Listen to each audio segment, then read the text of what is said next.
জয় গুরু। আমি পূজা। আমি আপনাদের সামনে গীতা থেকে পাঠ করতে চলেছি।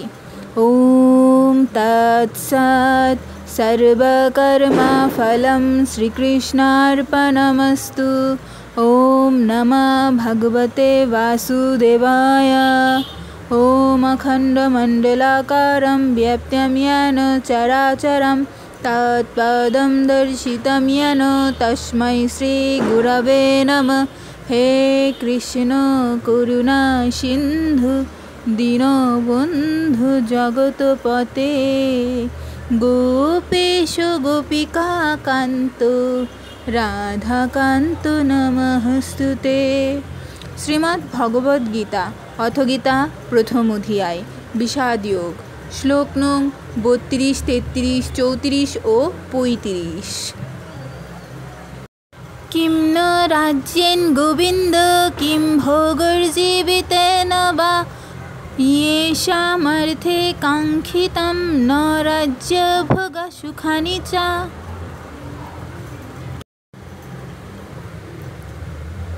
तैमे अवस्थिता युद्धे प्राणं त्यक्त्वा धनानि च आचार्य पितरा पुत्रस्तथैव च पितामहा मातुला शशुरा पौत्रा श्याला सम्बन्धिनस्तथा एतान्न हन्तुमिच्छामि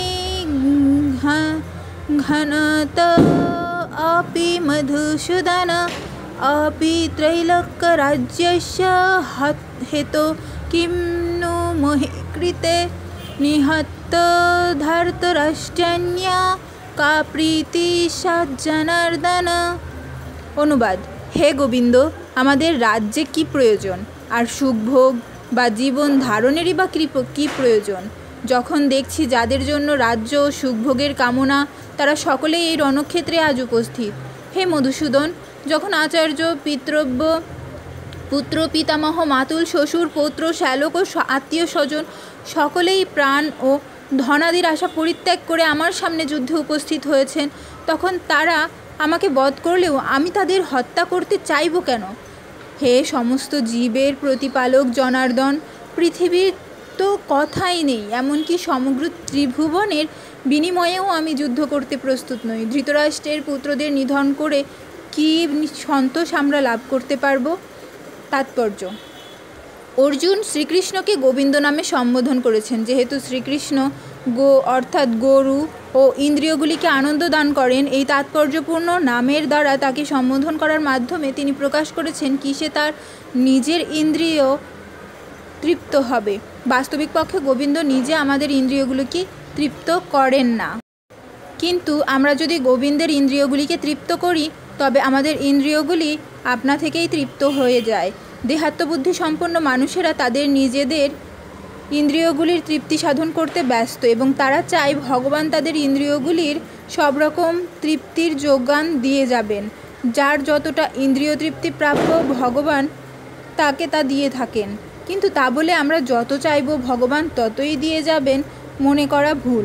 কিন্তু তার বিপরীত পন্থা গ্রহণ করে, অর্থাৎ যখন আমরা আমাদের ইন্দ্রিয় তৃপ্তির কথা না ভেবে গোবিন্দের ইন্দ্রিয়ের সেবায় ব্রতী হই, তখন গোবিন্দের আশীর্বাদে আমাদের সমস্ত বাসনা আপনা থেকেই তৃপ্ত হয়ে যায়।